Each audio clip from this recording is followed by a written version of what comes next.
Hi, I'm Lish Fejer. I run a website called DIY Green It Yourself.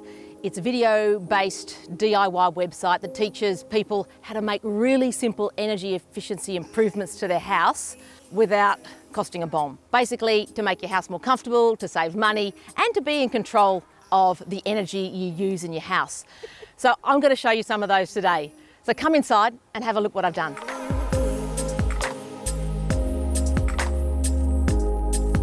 So the first thing people notice when they come into the house is that how cool it is in summer or warm it is in winter. It's a small house, about 100 square metres. It's well built, perfectly oriented to the north because we're in Australia, and just well insulated. So my first tip is invest in a couple of good gadgets. I've got a few more I'll tell you about, but this indoor-outdoor thermometer, get one. And then you know that in summer, as soon as it gets hotter outside than inside, shut your house down, shade the windows, close the blinds, do everything to stop it heating up. And in winter, you know how freaking freezing it is outside and how your house is doing and when to turn on the heater. So often we don't know our temperature, we don't know our environment, and this is the best way of telling that. Get one. So as soon as it's getting hotter outside than in, I close up the house. Now that's shutting all the windows and doors, and they're really well draft proof, so that keeps the hot air out. But also you'll notice that in summer, like we are here in Australia at the moment, I've got all my windows shaded. That's super important because as soon as sun hits the glass, your house heats up. For every square metre of glass that is hit by the sun, it's like having a 1-bar radiator inside your house. Now that is great in winter, and you are wanting to get every single bit of that heat. But in summer, it just makes your house stinking hot. So stop the sun hitting the glass. That's the next thing I want you to do. Change that habit. Look around. Where's the sun hitting the glass? Block it. You can do that in a few ways. I'll show you how. So there's a few ways that you can shade your windows, from really simple things to big investments.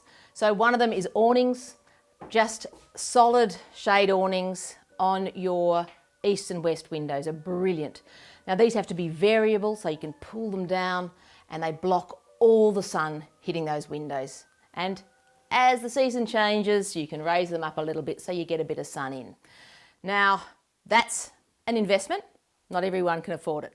So then you can go to just hanging anything in front of the windows. Shade sails are great as well. I've got some out the front on the north facing side, and that just provides a bit of shelter.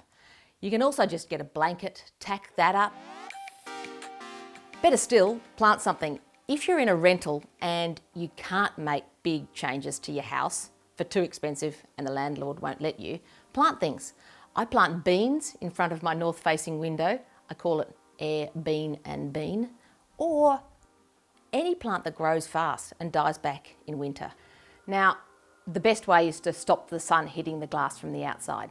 But if you can't do that, you live in an apartment or you're a renter, you can stop it hitting inside. So that means blinds, curtains, all of that, or a bit of technology. This is called Renshade. It's a foil laminated cardboard. You literally Velcro dot it to the inside of your windows and it reflects the sun back outside. This is brilliant for any windows that are being hit by the sun inside, but also brilliant for skylights, which can be a huge source of heat gain in summer and heat loss in winter. And then in winter, you want to get as much sunshine hitting that glass as possible. What really annoys me is when I walk around and I see shaded windows in winter. That is free heating and you've got to make the most of it. So open those awnings, lift them right up, take the shade sails down, cut down as much foliage as you can and access that free heat. It's heating and cooling that takes a lot of energy and costs you a lot of money on your power bill. So anything you can do to stop heating and cooling stuff, including not using the dryer.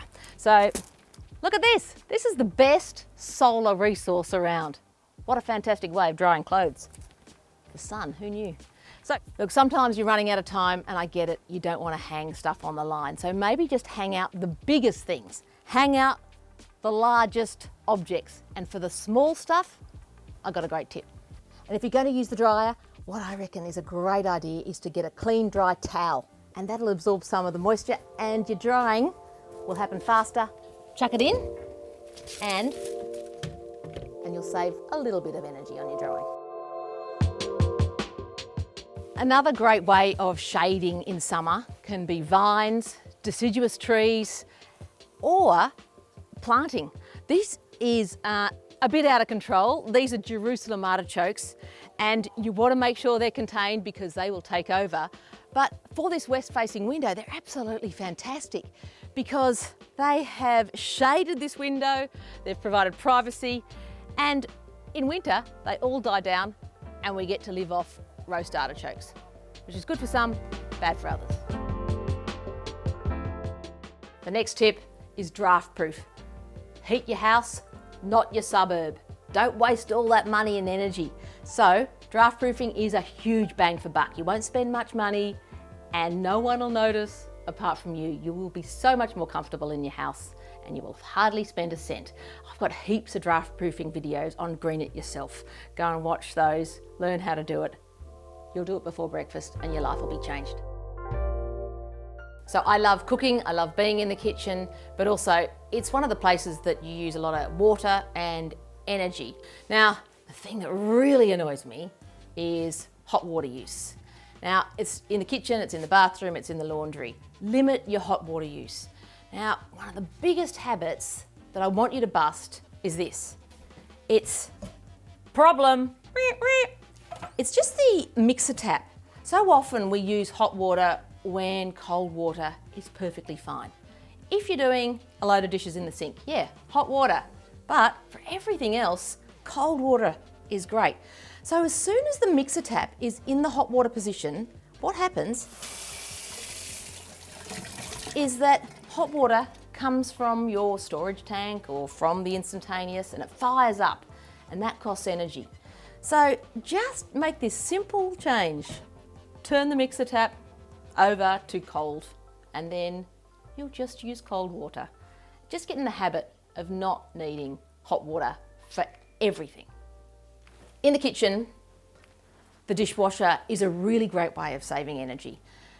Do a load in the sink if you need to, but the dishwasher is fantastic. Just make sure it's packed really well. It's like a game of chess. Make sure you're using the space wisely. The other thing is the fridge. You've got to have one. Make sure it's well stocked, well sealed, and it's the one thing that you might want to update to a really energy efficient one when you can afford it, because the technology changes. This is one of the first energy hacks that I learnt and it was a game changer for me. How often have you gone to have a cup of tea or coffee, you get the kettle and you just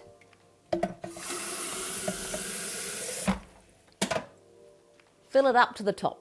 You don't need that much water, you want 1 cup, but you filled up the kettle. This tip, game changer, just boil the amount of water you need because it's super energy intensive to boil the kettle. So just boil a cup.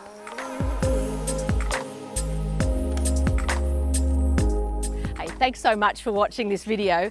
For any more information, go to my website. It's called Green It Yourself, greenityourself.com.au. You'll find heaps of videos, more of me, and some great tips. I know some of them seem crazy, but it's excellent to start somewhere, and you've started here. So good on you. See you later.